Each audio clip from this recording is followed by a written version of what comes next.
అందరికీ నమస్కారం. Welcome to it's you TV. ప్రస్తుతం మనతో పాటు ఉన్నారు ఆస్ట్రో గురు వేణుస్వామి గారు. గురుగారితో మాట్లాడి 2026 సంవత్సరం పూర్తిగా ఏ విధంగా ఉండబోతుంది, ప్రకృతి పరంగా అసలు రాశి ఫలాలు కూడా ఎలా ఉన్నాయో గురుగారితో మాట్లాడి తెలుసుకుందాం. నమస్కారం గురుగారు. నమస్తే తల్లి. ఓం నమో వెంకటేశాయ. వెంకటాద్రి సమం స్థానం బ్రహ్మాండే నాస్తికించిన వెంకటేశ సమోదేవో న భూతో నా భవిష్యతి. గురుగారు 2026లో వృషభ రాశి వారికి ఎలా ఉండబోతుంది? సో నెక్స్ట్ రెండవ రాశి వృషభ రాశి. టారస్ అంటారు ఇంగ్లీష్లో. కృత్తిక 2, 3, 4 పాదములు, రోహిణి 1, 2, 3, 4 పాదములు, మృగశిర 1, 2 పాదము, ఆదాయం 5, వ్యయం 14, రాజపూజ్యం 5, అవమానం 4. సో ఇందాక నువ్వు అడిగినావు గురువుగారు నెగిటివ్ చెప్తున్నారు అంటే, వృషభ రాశికి 50-50 ఉంది. అంటే 50% మంచి, 50%. దీన్నే శుభ అశుభ మిశ్రమ ఫలితాలు అంటాం. ఒక నెల బాగుంటుంది, ఒక నెల టార్చర్ ఉంటుంది, ఒక నెల డబ్బులు ఉంటాయి, ఒక నెల డబ్బులు ఉండవు. సో అప్పుడు ఏం చేయాలి అంటే, డబ్బులను కాపాడుకొని ముందు చూపుతో నెక్స్ట్ మంత్ కాపాడుకొని వచ్చే నెల ఎలా ఉంటుందో తెలియదు కాబట్టి జాగ్రత్తగా మిగిల్చుకొని ప్రయాణం చేయాలి. సో ఈ సంవత్సరము విద్యార్థులకు అనుకూలంగా ఉంది, వ్యాపారస్తులకు అనుకూలంగా ఉంది, కాంట్రాక్టర్లకు అనుకూలంగా ఉంది, రైతులకు అనుకూలంగా ఉంది, స్త్రీలకు అనుకూలంగా ఉంది, కళాకారులకు క్రీడాకారులకు అనుకూలంగా ఉంది. సో ఏ రంగం వారికైనా ఇంచుమించుగా ఈ సంవత్సరం చాలా బాగుంటుంది. ఈ సంవత్సరం ఉండే ఒకే ఒక సమస్య వీళ్ళకి ఏమిటంటే, అతి తెలివితోటి అత్యాశతోటి డబ్బులు తీసుకుపోయి ఇంట్రెస్ట్లకు ఇవ్వడము అనేటువంటిది తగని పని. అంటే ఎవరికైనా మన దగ్గర ₹1,00,000 ఉంటే ₹2 ఇంట్రెస్ట్ అనగా తీసుకుపోయి డబ్బులు ఇంట్రెస్ట్కి ఇస్తారు. సో అలా ఇస్తే ఈ సంవత్సరము వీళ్ళు నష్టపోతారు. సో పెట్టుబడులకు ఎవడైనా ఆశ చూపించాడు, రారా బాబు ₹1,00,00,000 పెట్టుబడి పెట్టు అంటే టెంప్ట్ అయిపోతే కష్టము. సో ఉద్యోగస్తులకు మాత్రం ప్రమోషన్లతో కూడిన బదిలీలు ఉంటాయి, విద్యార్థులకు వీసాలు వస్తాయి, విదేశంలో ఉండే వారికి ఉద్యోగాలు వస్తాయి. సో స్త్రీలకు అనుకూలంగా ఉంది. సో ఈ సంవత్సరము వృషభ రాశి వారికి మంచి అనుకూలమైనటువంటి ఫలితాలు ఉంటాయి. సో ఈ సంవత్సరానికి సంబంధించి అంత పెద్ద సమస్యలేమి ఉండవు, మంచిగా ఆలోచించి ముందుకెళ్తే. సో ఈ సంవత్సరం వృషభ రాశి వారికి సంబంధించిన రెమెడీ ఒకటే ఏమిటి అంటే, మీకు వీలైనప్పుడల్లా వారానికి కానీ ఒక నెలలో కానీ వెంకటేశ్వర స్వామి దేవాలయ సందర్శనం కానీ గణపతి దేవాలయ సందర్శనం కానీ చేసినట్లయితే ఈ సంవత్సరం సమస్యల నుండి గట్టెక్కుతారు. ఇక్కడికి రాగానే నేను మొదటిగా చూసింది చక్కగా అందంగా అమ్మవారి విగ్రహాలు అయితే ఉన్నాయి. వెంకటేశ్వర స్వామి విగ్రహం కూడా ఉంది. కాకపోతే మీ పక్కనే ఉన్న విగ్రహం ఏంటో నాకు తెలియట్లేదు. ఒకసారి దాని యొక్క ప్రత్యేకత ఏంటి, అసలు అదేంటో చెప్తారా? మామూలుగా అయితే వెంకటేశ్వర స్వామి విగ్రహాన్ని అందరూ చూస్తారు దేశంలో, ప్రపంచంలో, తెలుగు రాష్ట్రాల్లో. కానీ నా దగ్గర ఉన్నటువంటి విగ్రహాలు ప్రపంచంలో మరి ఎక్కడా ఉండవు. ఇక్కడ చూస్తే మనకు ఒక పక్క నక్షత్రాలు అంటారు, అంటే ప్రతి మనిషి 27 నక్షత్రాలలో ఏదో ఒక నక్షత్రంలో పుట్టి ఉంటాడు. సో అలా 27 నక్షత్రాలు, ఒకవైపున నా వెనకాతల నవగ్రహాలు. సో నవగ్రహాలు మొత్తం ప్రపంచాన్ని, విశ్వాన్ని కమాండ్ చేస్తాయి. అలాగే నక్షత్రాలు మనం పుట్టినటువంటి లైఫ్ను కమాండ్ చేస్తాయి. సో ఇప్పుడు ఇక్కడ నువ్వు చూస్తున్నటువంటి ఈ అమ్మవారి గురించి నువ్వు అడిగింది. ఈ అమ్మవారి చేతిలో గద ఉంది, కత్తి ఉంది. అలాగే అమ్మవారు ఒక వ్యక్తి నాలుకను అలా లాగి ఆ నాలుకను కట్ చేయడానికి ట్రై చేస్తూ ఉంది. ఆమె పేరు బగళాముఖి. ప్రస్తుతం ప్రపంచాన్ని కమాండ్ చేసేది రాహుగ్రహము. చాలామందికి తెలియదు. రాహు కమాండ్ చేస్తూ ఉన్నాడు అండ్ బగళాముఖి కమాండ్ చేస్తూ ఉంది. సో వెంకటేశ్వర స్వామి అనేది ప్రోటోకాల్ దైవం, కలియుగానికి ఆయన ప్రోటోకాల్ దైవం అంటాం మనం. కానీ ప్రపంచం మొత్తాన్ని శాసించేది బగళాముఖి రాహు గ్రహము. సో జనరల్గా అంటే ఇంచుమించు 1980కి పూర్వం తీసుకుంటే ఒక మనిషి ఎదగాలి అంటే ఇట్ విల్ టేక్ టైం. అంటే ఉదాహరణ, ఒక మనిషి ₹1,00,00,000 సంపాదించాలి అంటే వాడి జీవితాంతం ఉంటే కానీ సంపాదించలేడు. కానీ ఇవాళ పరిస్థితి ఏంది, ఒక అమ్మాయి ఒక హీరోయిన్ అయిందంటే 3 కోట్లు తీసుకుంటుంది. అట్లనే ఒక క్రికెట్గా వాడు సక్సెస్ అయ్యి కనీసం స్టేట్ లెవెల్ ఆడినా కోట్లు సంపాదిస్తాడు.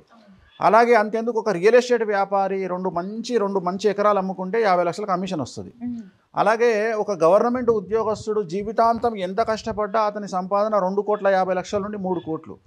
అలాగే లంచాలు తీసుకున్నటువంటి ప్రభుత్వ ఉద్యోగి సంపాదన మొత్తం జీవితాంతం 3 కోట్లు. కానీ ఒక సాఫ్ట్వేర్ రంగంలో పనిచేసే అబ్బాయి కానీ అమ్మాయి కానీ కరెక్ట్గా నెలకు 25 లక్షల చొప్పున అమెరికాలో ఉద్యోగం చేసి సంవత్సరానికి ఆ అమ్మాయి సంపాదన 3 కోట్లు.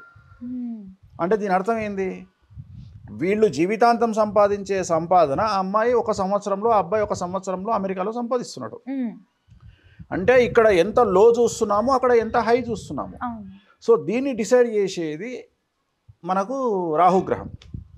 సో రాహు అనేటువంటిది ఏంటంటే, సంవత్సరాల తరబడి సంపాదించే సంపాదనను అలా చిటికలో ఇచ్చేవాడు రాహు. అలా చిటికలో మిరాకిల్ చేసేవాడు రాహు. సో ఉదాహరణ తీసుకుందాం. ఇప్పుడు రాజమౌళి ఉన్నాడు. రాజమౌళి తీసే సినిమాకు వేరే వాళ్ళు తీసే సినిమాలు సబ్జెక్ట్ చూసుకుంటే రాజమౌళి కంటే వేరే వాళ్ళు ఇంకొద్ది బాగానే తీస్తారు, కానీ రాజమౌళికి వచ్చిన పేరు వేరే వాళ్ళకి రాదు. రాజమౌళి తీసిన సినిమా రాజమౌళికి వచ్చే పేరు సినిమాకు 100% స్టామినా ఉంటే రాజమౌళికి 1,00,00,000% వస్తుంది పేరు. అంటే పబ్లిసిటీ మాట్లాడుతున్నాను. పబ్లిసిటీ ఎక్కడొస్తుంది అంటే ఎక్కడైతే రాహుగ్రహము జాతకంలో ఉచ్చలో ఉంటుందో, ఉదాహరణ రాహుగ్రహం ఉచ్చ అంటే లగ్నంలో కానీ 2వ ఇంట్లో కానీ 4వ ఇంట్లో కానీ 8వ ఇంట్లో కానీ 10వ ఇంట్లో కానీ 11వ ఇంట్లో కానీ రాహు ఉంటే వాళ్లకు విపరీత రాజయోగం అంటాం. దాన్ని నీచభంగ రాజయోగం అంటాం. అంటే నెగిటివ్ నుండి పాజిటివ్గా రావడాన్ని రాహుగ్రహం ప్రోత్సహిస్తుంది.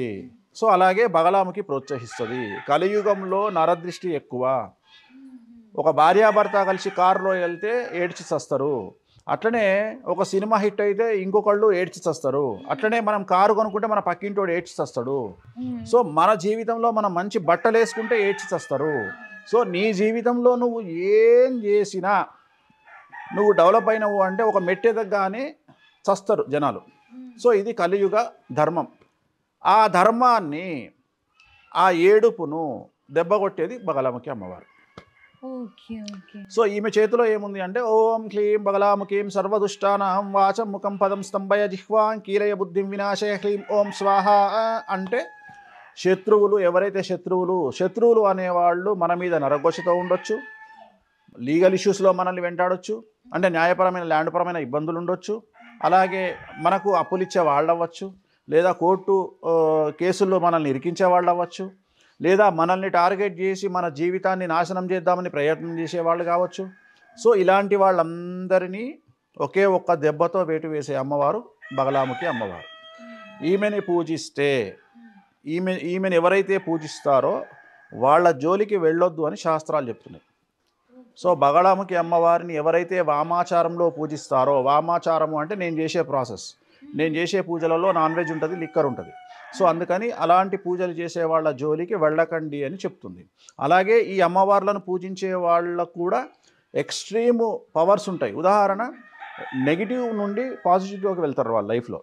ఉదాహరణ మిరాయి సినిమా చూస్తే మిరాయిలో మంచు మనోజు బగలాముఖి ప్రయోగాన్ని చేస్తాడు. ఎప్పుడైతే బగలాముఖి ఆ సినిమా స్టార్ట్ అయిందో అప్పటి నుండి మంచు మనోజ్ ఫ్యామిలీలో గొడవలు స్టార్ట్ అయినాయి. నువ్వు చూసుంటావు ఆల్రెడీ టీవీలో, వాళ్ళ ఫ్యామిలీలో, మంచు ఫ్యామిలీలో. సో దానికి కారణం బగలాముఖి అమ్మవారు.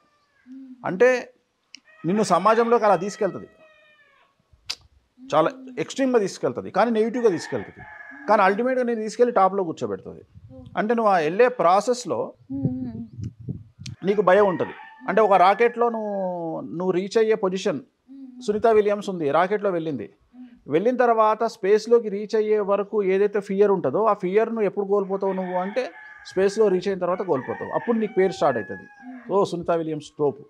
అట్లనే నీ జర్నీ అంతా కొద్దిగా వైబ్రేట్ అవుతూ ఉంటుంది. బట్ ఏదైతే డెస్టినేషన్ ఉందో ఆ డెస్టినేషన్కి రీచ్ అయినాక నువ్వు ప్రశాంతంగా గడపవచ్చు. సెలబ్రిటీ స్టేటస్, ఆ సెలబ్రిటీ స్టేటస్ని ఇచ్చే అమ్మవారు బగలాముఖి.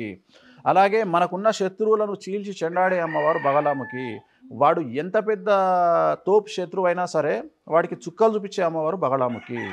సో అందుకని ఈ అమ్మవారు కలియుగానికి ప్రోటోకాల్ దేవత. వెంకటేశ్వర స్వామి ఎలాగైతే ప్రోటోకాల్ దేవతనో రాహువు అండ్ ఈ అమ్మవారు ఇప్పుడు కలియుగంలో మనం పూజించాల్సినటువంటి దేవతలు. అందుకని ఈ అమ్మవారికి ఇక్కడ అన్ని దశమహావిద్యల ప్రోగ్రాములు జరుగుతాయి.